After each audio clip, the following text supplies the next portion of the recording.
Welcome, everybody, to episode 4 of the New Breed Podcast. I am one of your co-hosts, old school Browns fan, Mike Mitchell. And this is my co-host. I am Grady Mitchell. I am a co-host. Browns fan. New breed. New Breed. We thought we would take a minute to thank all of you who have been listening, who have been staying with us, who've been watching us on YouTube or listening to us on Spotify, iTunes, Google Podcasts, soon to be hopefully Pandora. But we're on anywhere you can get us, anywhere you can find us. Again, I am a dad. This is my son. And we're just talking about the Browns.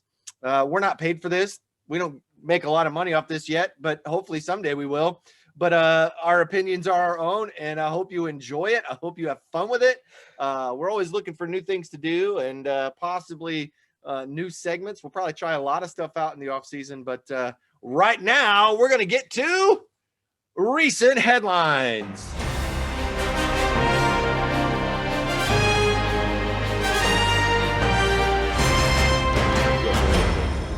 Intro.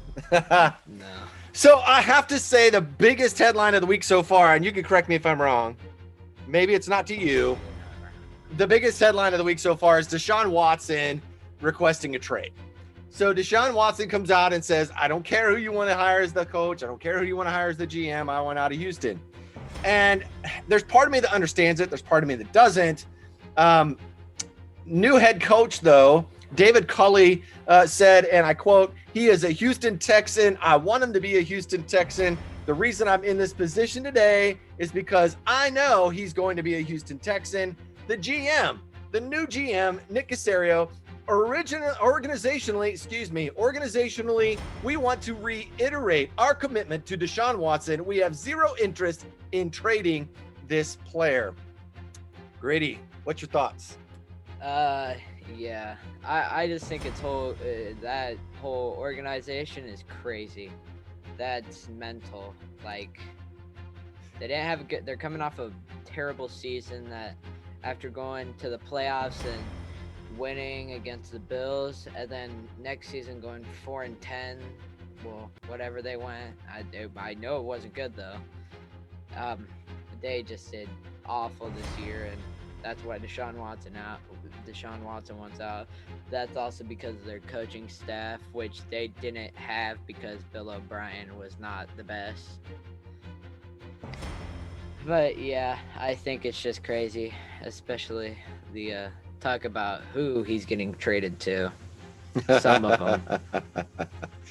Well, I think everybody has an opinion on Deshaun Watson, and I think my opinion tends to follow along the lines of Pete Smith, writer SI for the Browns. I don't see him as being a good fit on a team like in the AFC North. I don't think he'd be good on the Steelers. I don't think he'd be good on the Ravens, and I don't think he'd be as good in the Bengals or the Browns. There are at least 6 games a year that you're going to play outside in the North.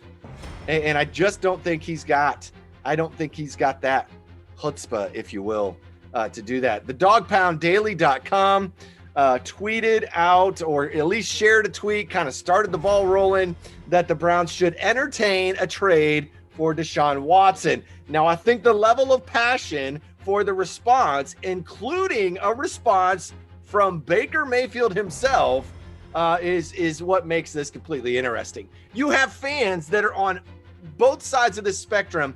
Some are saying, yes, let's give up everything and get Deshaun Watson. He's what we're missing. And then you have fans, much like myself, who are like, are you kidding me? This is this season in the midst of COVID, learning a new offense with new coordinators and a head coach.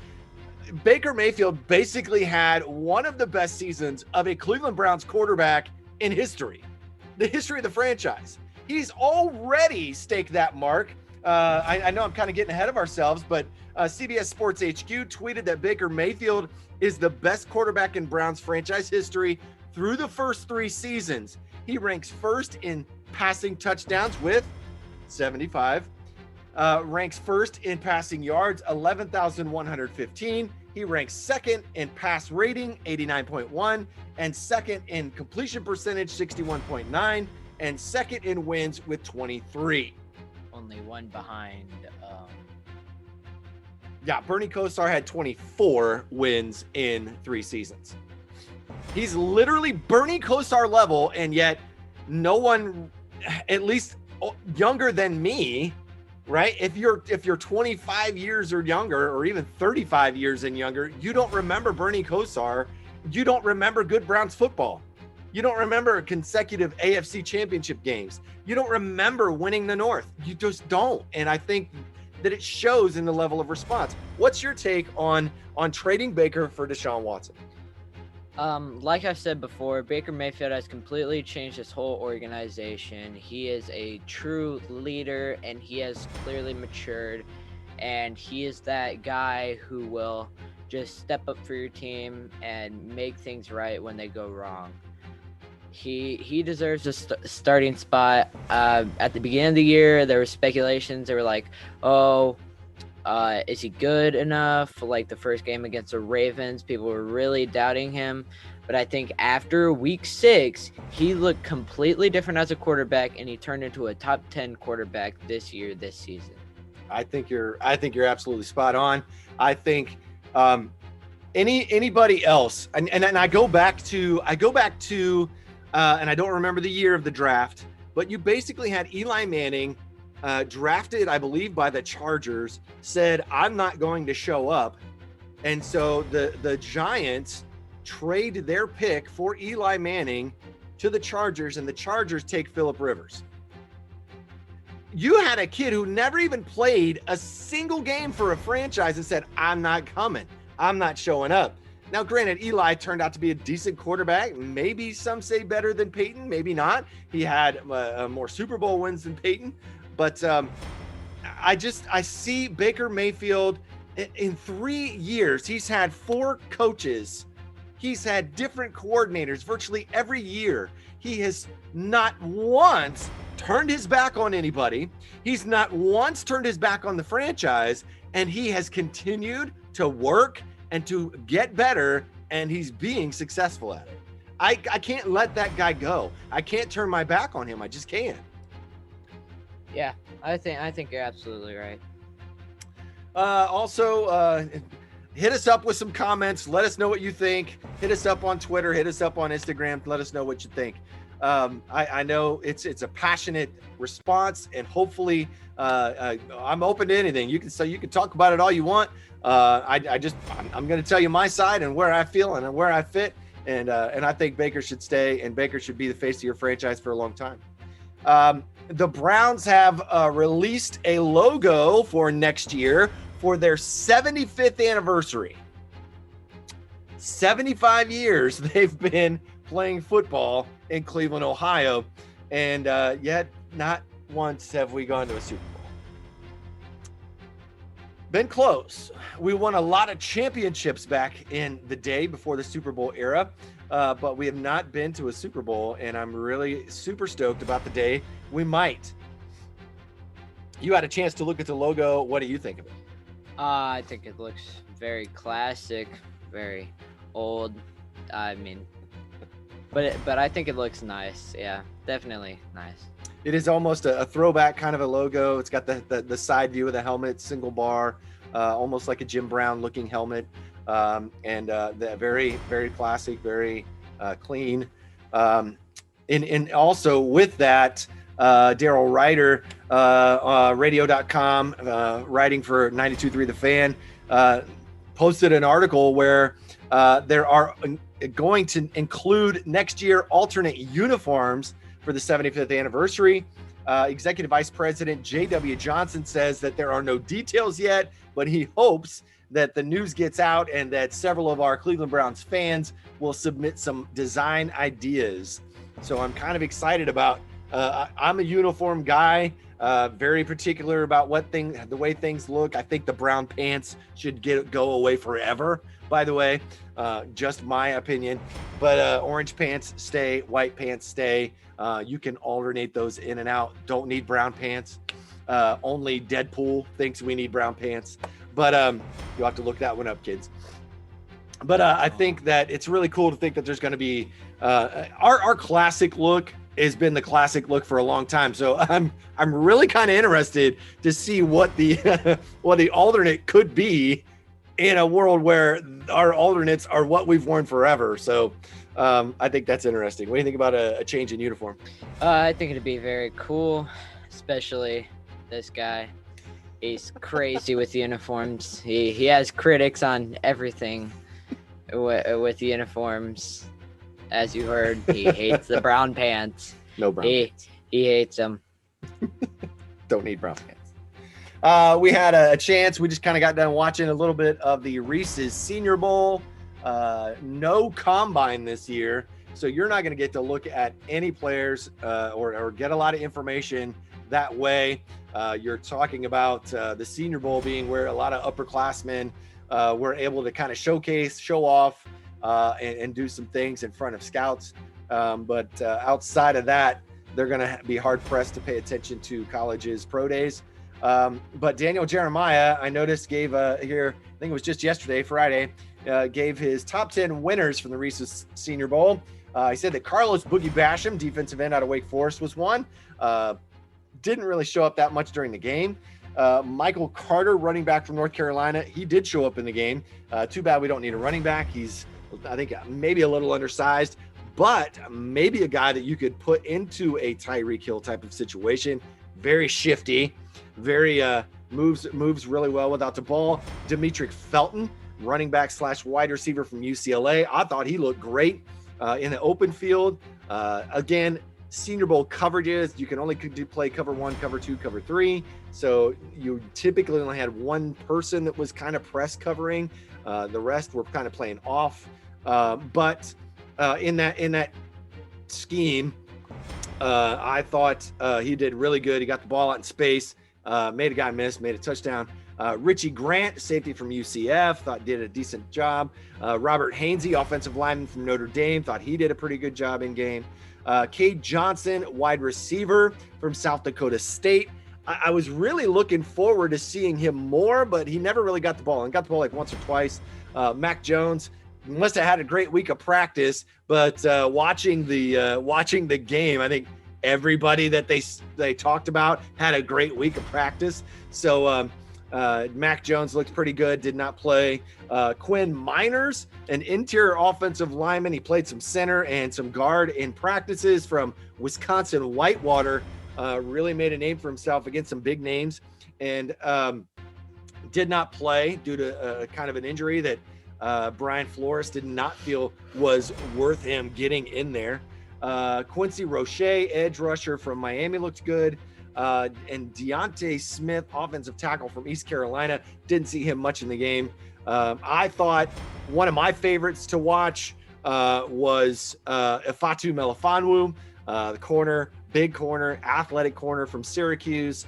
I've got him either day 1 or day 2 for the Browns. I love his size. I love his athleticism.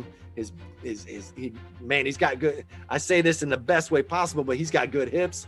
And I really like him. I loved, and I'm a purist at heart, so I still wish that there was a man-up running game, but I absolutely loved Ben Mason at fullback today. He never got a chance to catch the ball out of the backfield. It seemed like every time he would drag out, somebody was right there with him. But, man, when he would block, he made guys disappear. I'm talking D1 level, tackles, linebackers. They disappeared. There was one play. Pancake. He just absolutely pancaked the poor kid. But if you've got what you need, and Ben Mason is sitting there in round 6 or 7, I would love to see him on this squad. He can catch the ball, he can block, and would love to play special teams. I think he's a good spot there. I already kind of talked about Baker Mayfield being the best Browns quarterback in franchise history in the first 3 seasons. I encourage you to go look up the places he wasn't ranked first pass rating. He's ranked 2nd.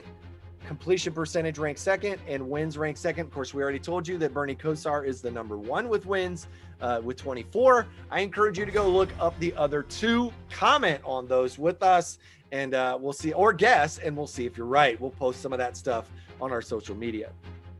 Did you know? Now, we have Madden 21. Just playing it just a second ago, at least he was.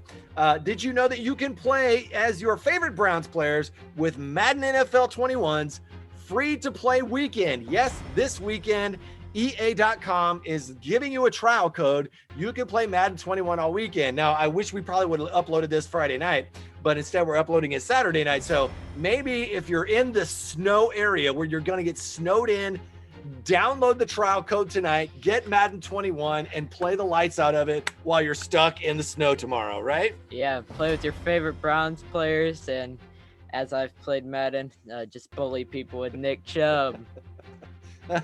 It's absolutely true. And I saw a stat as we were talking, and Baker Mayfield had 700 passing yards in one game. It's kind of insane what he does. But Building the Browns, if you are a fan of the Cleveland Browns YouTube channel, Building the Browns is coming back this Sunday. Be sure to follow the Cleveland Browns official YouTube channel. They are coming back with Building the Browns this Sunday. Also, Coach Kevin Stefanski is adding to his hardware from the 2020-2021 season. He has been named Coach of the Year by 101 Awards, as well as, and we didn't mention this last week, but as well as picking up the award from the Sporting News and the Pro Football Writers Association as Coach of the Year as well. Looking forward to see what else Coach Stefanski might win. What's your take on that? Yeah, it's well deserved. The way he just came into a brand new team and literally just changed it entirely, coming off of a 6-10 season, going 11-5, and going further than just the division. No, not the divisional round. The wild card. Okay. The wild card round. Won a wild card. We won the wild card game and we went to the divisional round. Hard loss against the Chiefs, but well deserved.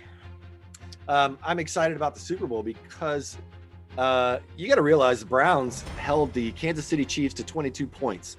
They are so far in the playoffs the only team that's actually somewhat controlled them and kind of sort of stopped them. If our offense could have gotten anything other than a 3-and-out that last possession, we would have been playing the Bills in the AFC Championship game. Can we do that? Can we go there and think about that? I mean, we don't have a bad football team. We've got some things to fix on defense. I think speed. We need more coverage.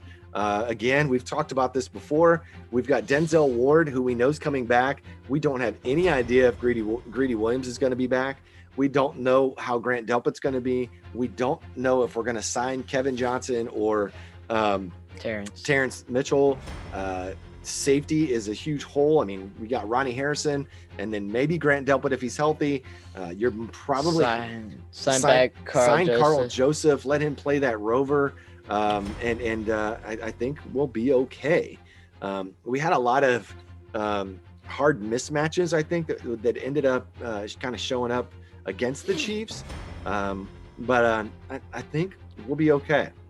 However, there's been a lot of reports and several writers have been initiating this conversation that it does not look like Larry Ogunjobi will be re-signed and come back next year. Give me your thoughts.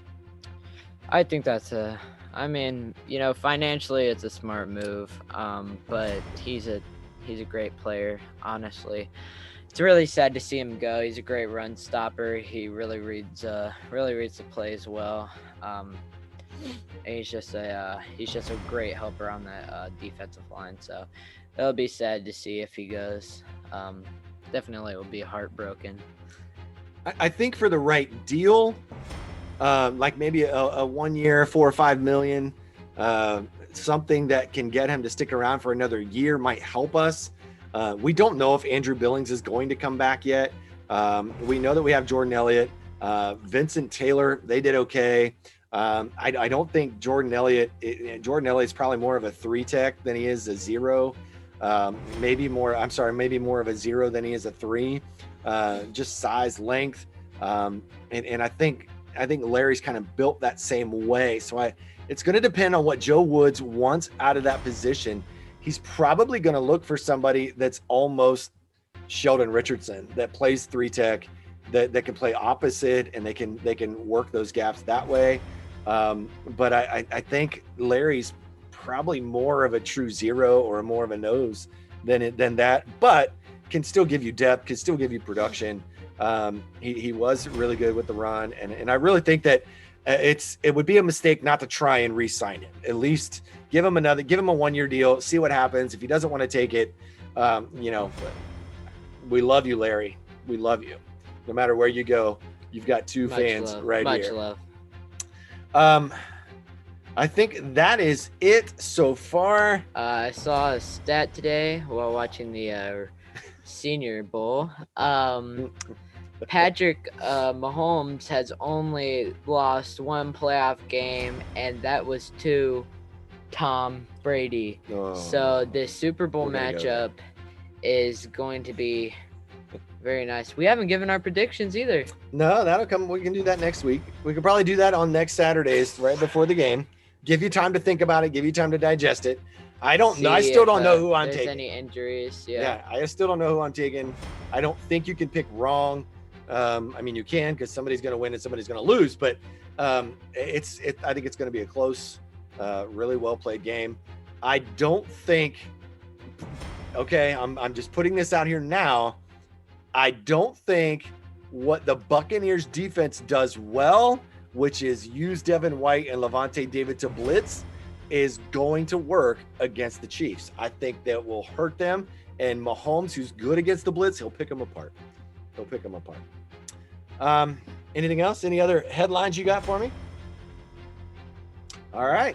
Moving on. That has been your headlines, recent headlines.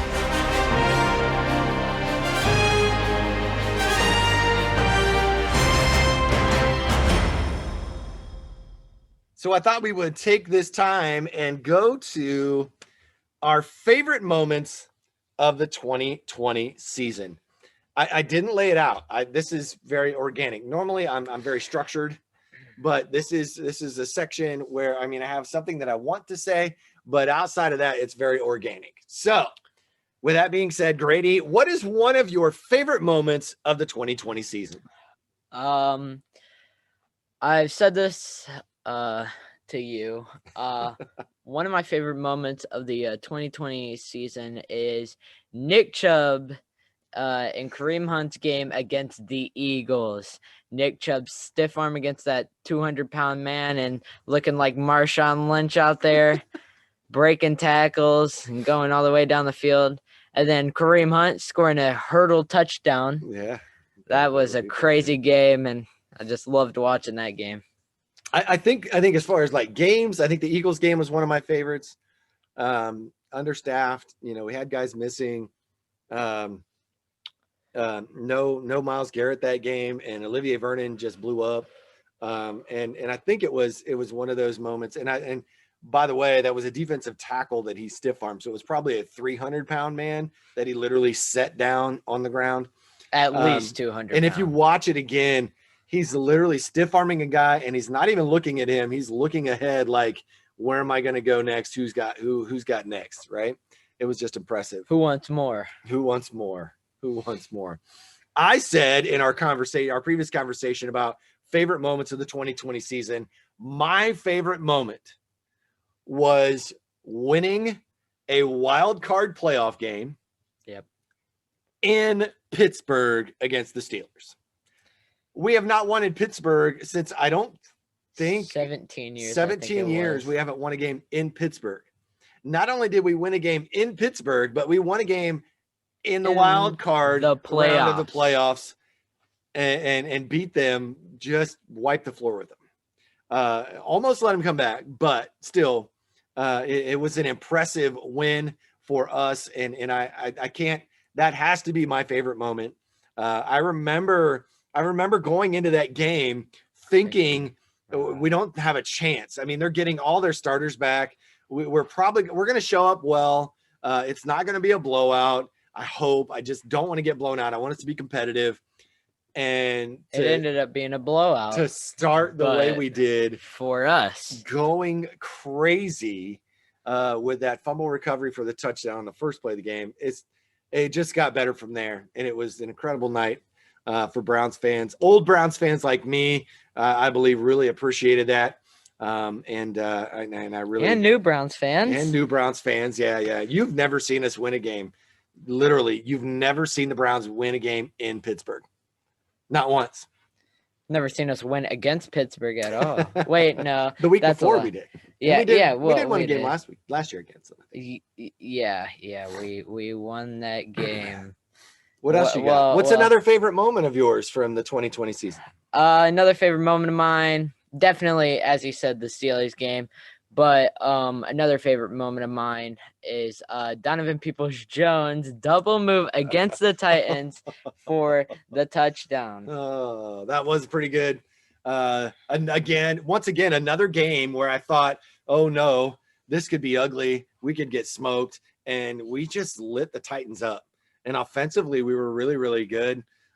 We did very good on defense. And I think if I had to pick an MVP of the coaching staff, it might be Joe Woods, because I mean, there were weeks where he was putting nobody out there that anybody knew, especially in the secondary, and he was still able to hang with and sometimes shut teams down with those guys. And he did a great job between him and Bill Callahan. Bill Callahan, the offensive line coach, incredible job. How else can you say it when you have COVID, you have lack of practices, Callahan himself getting quarantined for a week, and yet still putting the best offensive line of football out there every week. I think those are two of my favorite spots too.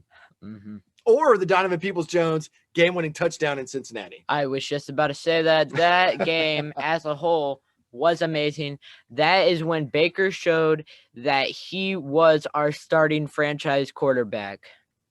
He put up how many touchdowns? 5? 5 touchdowns. 5 touchdowns. Insane stats, including a game winner. Losing Odell early in that game definitely hurt us, but then Donovan Peoples-Jones scoring that final key touchdown and us being Michigan fans, we of course love that a lot. Yes, that was very good to see. Very good to see. Another thing that was a bright spot for the Cleveland Browns as an organization. I believe, and I apologize that I did not say her name last episode because I couldn't think of it as we were going. And so I just didn't say her name. But one of the bright spots, the emergence of Chief of Staff, Callie Brownson. She did more than her share as Chief of Staff. She was likely the most valuable member of that staff. She filled in for Browns receivers coach Chad O'Shea during one of the games against the Steelers on January 3rd. And then she also filled in for the Browns tight ends coach, Drew Petzing, in their game against the Jaguars in Jacksonville. She's literally filling in for position coaches, and you would have never known it by the results on the field. And I thought, man, she just really is a valuable part of our organization. And really, I love seeing her in that position. I can't wait to see her possibly move into a coaching position or even a front office position, because she's really smart. She really knows what she's talking about. So that's another one of my favorites of 2020. That was definitely great. Another one of my favorites was the game against the Ravens. We did not win that game, but that game was amazing. We put up insane stats. Sad that we couldn't win the game, but we played great that game. I can't believe that we lost to Lamar chucking up a pass to somebody who was just left wide open. That was just mind-boggling to me. But again, that was one of the things with a lot of guys that don't know each other and don't maybe even know the defense. There was miscommunication in the back end a lot this year. And we were even missing players. It was one of those moments, right? It was one of those moments. But looking for great things in 2021. What else you got? I think Monday, we are going to break down our mock draft 2.0. We'll talk about some more recent headlines. We will break down any action that's happened between then. I don't know that a lot's going to happen in the next few weeks. It'll probably get pretty quiet. We'll talk about Super Bowl. We'll probably talk about whatever news headlines we find in the meantime. I have to give shout outs. Part of our new section is shout outs. So if you are a listener and you are paying attention, find us on our social media pages. Tell us you want a shout out, and we will gladly give you a shout out during shout out section on our podcast here at the end. Who do we got this week?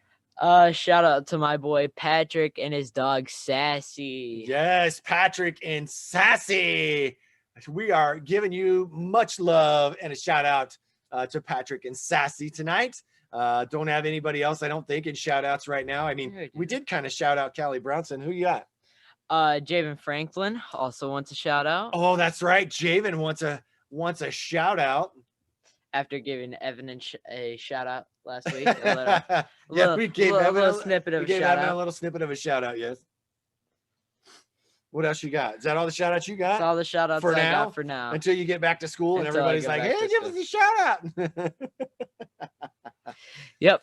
Well, that's all we have for episode 4 of the New Breed podcast. We hope you are enjoying yourself and enjoying your Browns fandom and riding alongside us. Make sure that you get out there wherever you're listening to this podcast, whether you're listening to us, iTunes, Spotify, Google Podcasts, wherever you're finding us. Even if you're watching us on YouTube, leave a comment, leave a review. Let us know how we're doing. Let us know things you want to see. Again, I would love to see a mailbag session where we just take questions from you, the viewers, and answer questions. I think that'd be a great idea. Yep. But we're open to anything. So get out there and let us know what you want to see. I know that there have been some good advices coming from folks, and hopefully we've got some things in the works that are going to change this up a little bit. You name it, we're working on it. Help us get better so that you can have a better show to listen to. Anything else you have in closing, Grady? Nope. That's about it. If not, we thank you for listening to the New Breed podcast. Yeah, I know your friends think that's stupid, but I don't care.